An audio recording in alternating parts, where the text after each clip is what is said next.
Hello student, कैसे हैं आप? आई होप आप अच्छे होंगे। मैं Ajay Kushwaha sir mathematics study centre में आपका स्वागत करता हूं।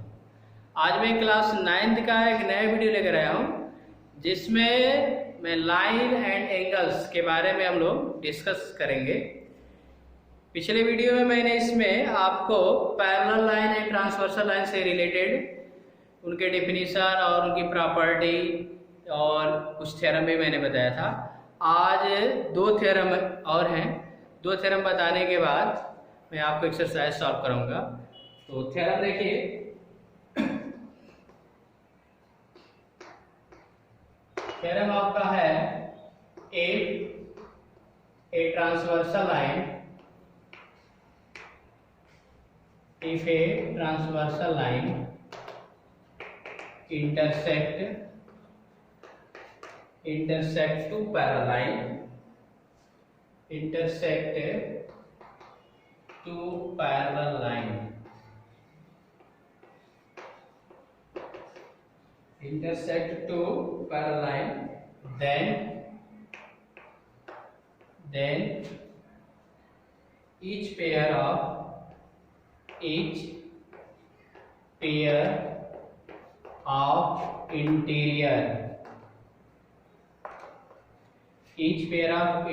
angles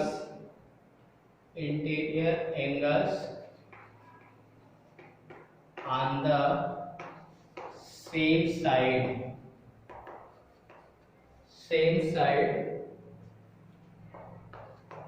of the transversal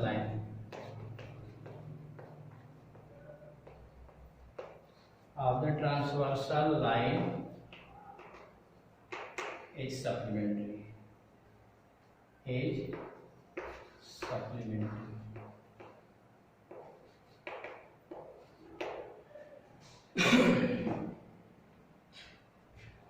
यहाँ पे कह रहा है कि दो पैरेलल लाइनें हैं, ये L1 ले लो और ये L2। एक ट्रांसवर्सल लाइन है L3। यहाँ पे गिवन में आपका क्या है, गिवन में L1 पैरेलल टू L2 दिया गया है। तो L1 L2 के पैरेलल है और L3 एक ट्रांसवर्सल लाइन कट कर रही है, तो यहाँ पे एंगल बनेंगे 1 2 3 4 5 6 7 8। तो एंगल ये जो 4 और 5 है ये इंटीरियर एंगल हम बोले जाएंगे ट्रांसवर्सल लाइन के एक साइड। 3 और 6 भी आपके इंटीरियर एंगल हैं। तो आपको यही बताना है कि ये जो ट्रांसवर्सल लाइन के एक साइड जो मेरे इंटीरियर एंगल बन रहे हैं वो सप्लीमेंट्री होंगे, यानी उनका सम करेंगे। यानी आपको ये प्रूव करना है कि angle 4 plus angle 5 is equal to 180 and angle 3 plus angle 6 is equal to 180। यही आपको शो करना है। तो कैसे शो करेंगे उसको देखिए। इस रिजल्ट को आप कैसे प्रूव करेंगे, तो आप ये एंगल 1 और एंगल 4 जो हैं ये लीनियर पेयर एंगल है। कैसे हैं? Linear pair. तो आप लिखोगे angle 1 plus angle 4 equal 180। Angle 1 और 4 लीनियर पेयर हैं, तो लीनियर पेयर का सम कितना होता है? 180। एंगल 1 और 5, एंगल 1 और एंगल 5 जो है ये करस्पॉन्डिंग एंगल है। एक ऐसे एंगल है, ये आपका करस्पॉन्डिंग एंगल, ये करस्पॉन्डिंग एंगल है। तो इसको आप 1 कर लो, इसको 2। तो 1 और 2 से आप एंगल 1 की जगह पे एंगल 5 लिख सकते हो। यहाँ पे लिख सकते हैं फ्रॉम 1 एंड 2 से क्या आएगा, एंगल 1 की जगह 5 रख दो, angle 5 plus angle 4 is equal to 180। तो आपको यही दिखाना था कि इंटीरियर एंगल मेरा 4 है और 5, इन दोनों का सम 180। ओके, इसी का कन्वर्स है, इसी का आपका कन्वर्स दिया गया है, उसको मैं लिख रहा हूं, उसको भी देखिए।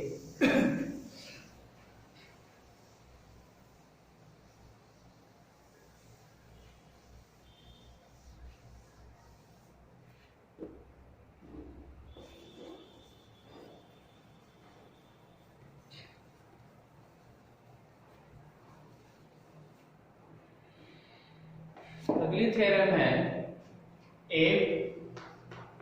if a transversal line, if a transversal line intersect two lines,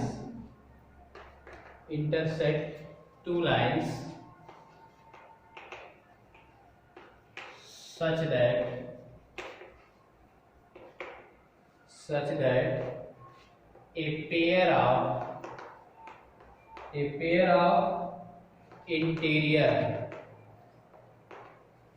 of interior angles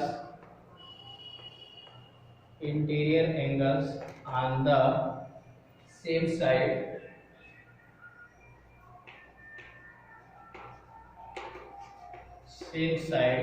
of the transversal line. Transversal line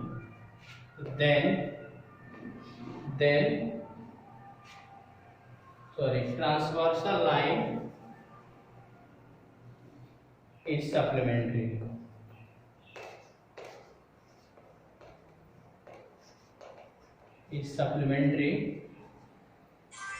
Then the two lines are parallel. देखिए इसमें ये कह रहा है कि इफ ए ट्रांसवर्सल लाइन, ये मेरे थ्योरम है, if a transversal line intersect two lines such that pair of interior angles on the same side of the transversal line is supplementary, then the two lines are parallel. यहाँ पे कह रहा है कि दो लाइनें हैं, ये L1 है और ये L2,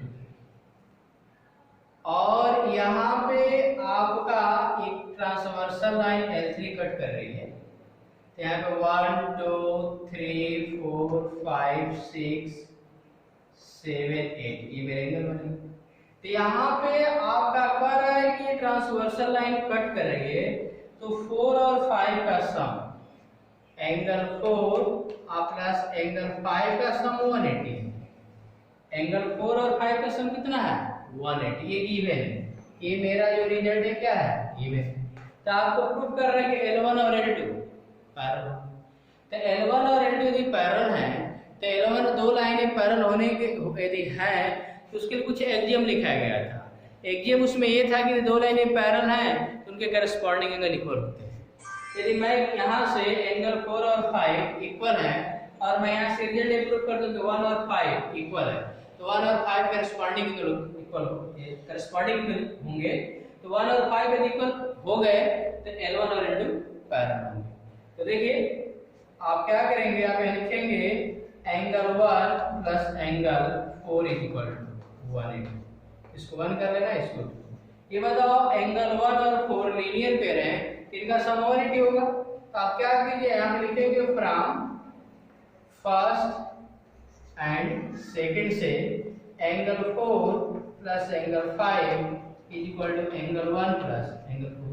एंगल 4 से angle 4 cancel, this implies angle 5 is equal to angle 1। Angle 5 और एंगल 1 इक्वल, एंगल 5 और 1 करस्पॉन्डिंग एंगल है, it means L1 parallel to L2। इसका मतलब कि L1 L2 के parallel. Okay,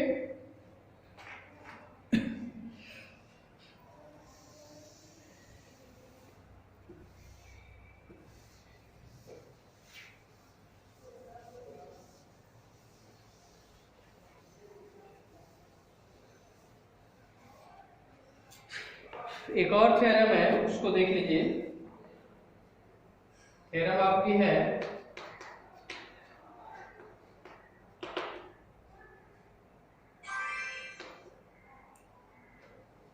lines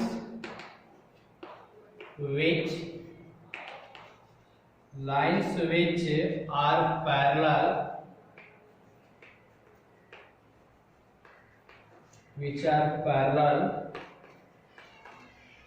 to the same line to the same line are parallel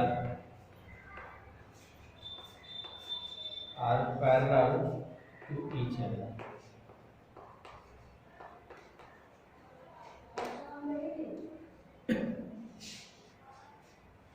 Lines which are parallel to same line are parallel to each other. यहाँ पे कह रहा है कि आपके पास दो लाइनें हैं और किसी दी गई लाइन के पैरेलल हैं, तो वो लाइनें भी एक दूसरे के पैरेलल होंगी। यानी कहने का मतलब ये है कि मान लीजिए आपका ये आपकी लाइन जो है ये आपका L1 है, ये L2 है और ये आपका L3। तो मान लीजिए कि आपका ये दिया गया है L1 parallel to L2, L1 parallel to L3, L1 L2 के पैरेलल, L1 L3 के पैरेलल। तो आपको दिखाना है कि ये दोनों लाइन L2 और L3 दोनों L1 के पैरेलल हैं, तो इसका मतलब ये कह रहा है कि L2 L3 के पैरेलल होगा, L2 पैरेलल टू L3। इस थ्योरम की मीनिंग यही है। तो इसका प्रूविंग के लिए आप चाहेंगे एक ट्रांसवर्सल लाइन कट कर सकते हैं। ये मान लो कि L4 है, ये बताओ ये L1 L2 के पैरेलल है, तो ये बताओ ये क्या है, ये 1 ये 2 और ये 3 कर दे। तो L1 L2 के पैरेलल है कि नहीं? तो L1 L2 के पैरेलल तो angle 1 is equal to angle 2। Angle 1 किसके इक्वल होगा? Angle 2 corresponding angle. L1 L3 के पैरेलल है तो angle 1 is equal to angle 3। L1 देखिए L1 L2 के पैरेलल, L1 L3 के पैरेलल। तो मैंने एक ट्रांसवर्सल लाइन लिया जो L1 L2 L3 को यहाँ पे कट कर रहा है। तो मैंने यहाँ पे एंगल 1 लिया, एंगल 2, एंगल 3। तो L1 पैरेलल टू L2, तो एंगल 1 और angle 2 corresponding angle. L1 L3 के पैरेलल ये लाइन यहाँ पे कट कर रही है, तो एंगल 1 और एंगल 3 करेस्पॉन्डिंग एंगल होंगे, तो एंगल 1 एंगल 3 के इक्वल। तो ये 1 कर सकते हैं, इसको 2। अब यहाँ से तुम लिख सकते हो फ्रॉम 1 एंड 2 से 1 एंड 2 से क्या है, इसका LHS सेम है, तो एंगल 2 इक्वल एंगल 3। तो एंगल 2 एंगल 3 के इक्वल, एंगल 2 और एंगल 3 भी करेस्पॉन्डिंग एंगल है। It means L2 parallel to L3। यही मुझे प्रूव करना था। ओके तो अभी इस एक्सरसाइज की सभी थ्योरम मैंने आपको प्रूव करा दिया। अब मैं एक्सरसाइज 6.2 की बात करूंगा।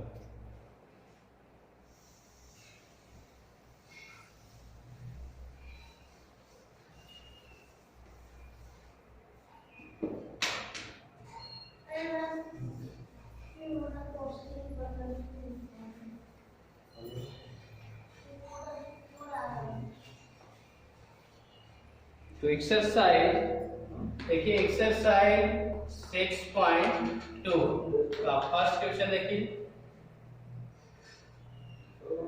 In figure 6.28, find the value of x and y and then show that AB parallel to CD।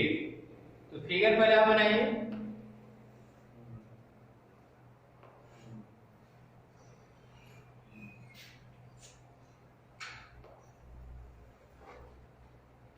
ये हमारा AB लाइन है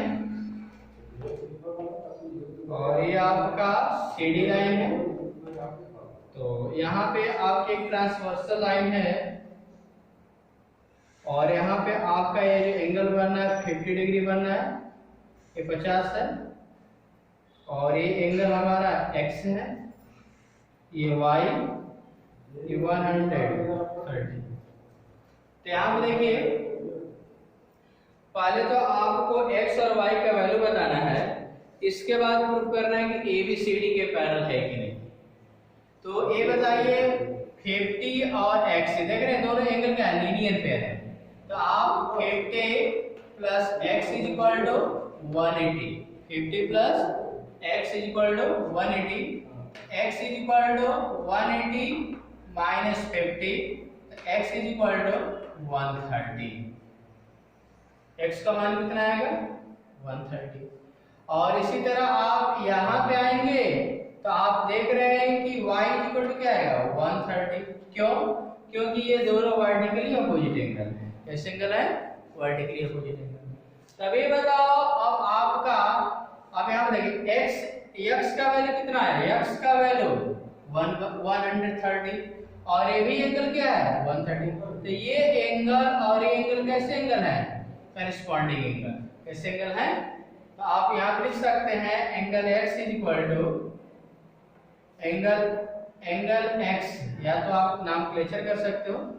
ये मैंने आपका ये एंगल इस एंगल के इक्वल आ गया, तो correspond angle x is equal to 130। ये दोनों सेम हैं, तो आप कह सकते हैं AB parallel to CD। Okay,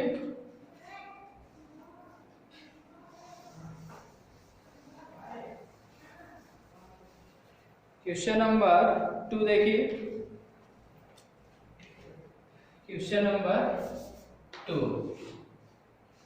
2 है in figure AB parallel to CD parallel to EF। दिया गया फिगर में आपका AB जो है आपका CD के पैरेलल है, CD parallel to EF and y ratio z equal 3 ratio z।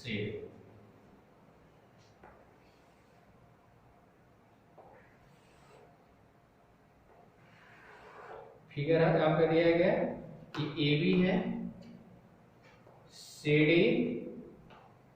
EF।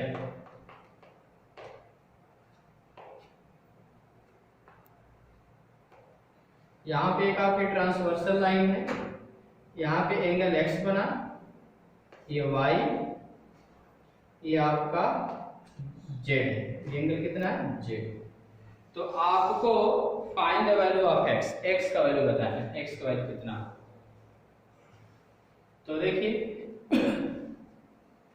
पहले तो y रेशियो z 3:7 है, तो यहाँ पे क्या करो, कंसीडर कर लो y is equal to 3x, sorry y is equal to 3p मान लीजिए।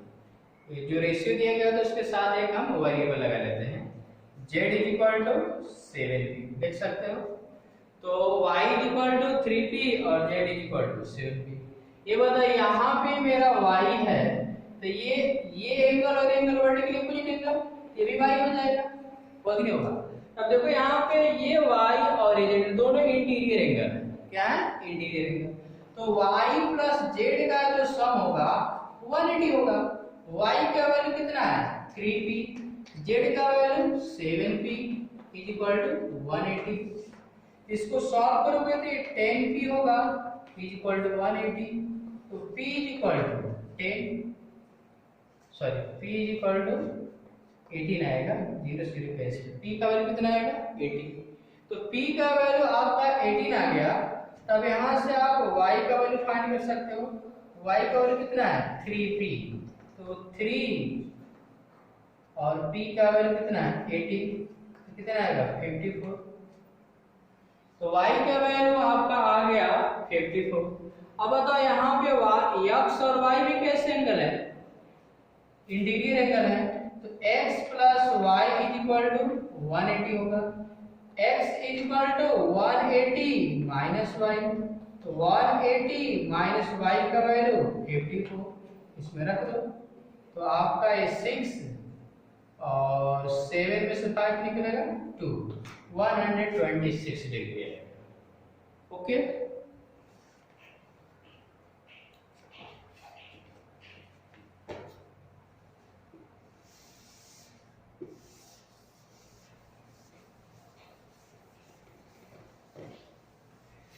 एक और क्वेश्चन देख लीजिए।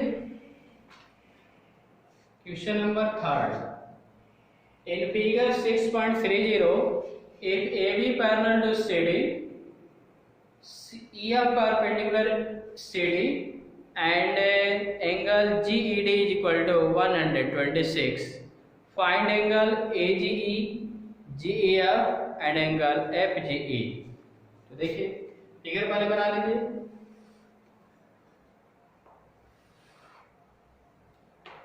ए बी ये मेरा लाइन है, ये सी डी है,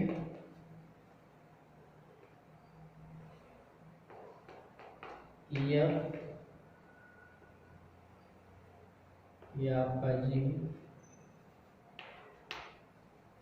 यहाँ पे आपका दिया गया है A B parallel to C D, A B C D के पैरेलल है, E F perpendicular C D, E F perpendicular C D 90 degree का एंगल है, and angle G E D, G E D, G E D figure देखिए, G E D ये total angle यहाँ से 126 कितना है 126। तो फाइंड, आपको 3 एंगल फाइंड करने हैं, angle A G E, angle G E F, angle F G E, ये 3 एंगल फाइंड करने हैं। तो इन एंगलों को फिगर में देखिए, ए जी ई, ए जी ई यानी इस एंगल की बात हो रही है, ए जी इसकी बात हो रही है। तो ये बताइए, ये मेरा टोटल एंगल 126 और इस एंगल की बात है, ये एंगल, ये जो लाइन ट्रांसवर्सल लाइन का काम करेगा, तो आप लिखेंगे angle A G E, A G E equal angle G E D. ये कैसे एंगल है, अल्टरनेट एंगल है, कैसे एंगल है, अल्टरनेट, यानी इसका भी मान क्या होगा 126, क्योंकि इसका मान 126 है। इसके बाद जी ई अब बताना है, जी ई एफ, इस एंगल की बात हो रही है। ये बताओ, ये टोटल एंगल 126, ये मेरा यहाँ से आता है 90, तो 126 में 90 माइनस कर दो, तो क्या लिखोगे, angle G E F equal 126 minus 90, जी एफ की बात हो रही है, तो ये टोटल एंगल 126, ये मेरा 90, तो 90 माइनस कर देंगे 126 में से, तो क्या आएगा आपका 6 और ये आपका 36 आएगा। इसके बाद आपको एफ जी ई बताना है, एफ जी ई की बात हो रही है, तो ये बताइए मेरा 90 होगा, क्योंकि 90 से भी 90 होगा, और ये आपका 36 निकल गया है। तो ये बताइए, अब ये 90, तो इन दोनों का सम 90 होगा, तो अब क्या लिखेंगे भाई, यहाँ लिख दे रहा हूं, angle F G E, F G ई की बात करेंगे, 90 में से 36 माइनस कर दो, क्योंकि ये आपका 90 है, तो इन दोनों एंगलों का सम 90, क्योंकि ट्रायंगल के तीनों एंगलों का सम 180, तो आप 90 में से 36 फाइंड कर निकाल माइनस कर दो, तो ये 4 आएगा, और ये 8 में 354। तो आई होप आपको सब कुछ समझ में आ गया होगा। मैं अदर क्वेश्चनों को, यानी 4, 5, 6 जो हमारे क्वेश्चन बचे हैं, इनको मैं नेक्स्ट वीडियो में बताऊंगा। ओके।